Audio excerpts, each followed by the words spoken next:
Sige po sa mga mababait na gustong tumulong sa amin, baka sakaling may maibibigay kayo, bigay niyo na lang kanino, para makatulong man lang sa amin. Mahirap buhay namin eh. Ayan po si Mami. Ito po ako, humihingi ng tulong. Ito si manang ko. Hindi na, napagkain lang ako dito na.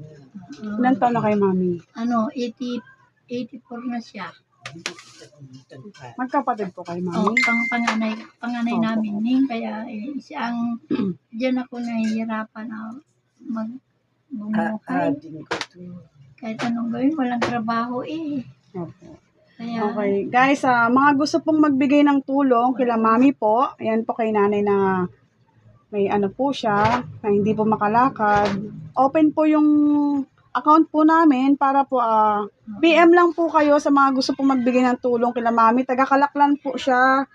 Purok 5 po. Ayan. Sa mga gusto pong tumulong, ngayon pa lang po, kapasalamat na po kami sa inyo. And salamat din po pala sa kasama kong si Jemtay ko. Ayan po.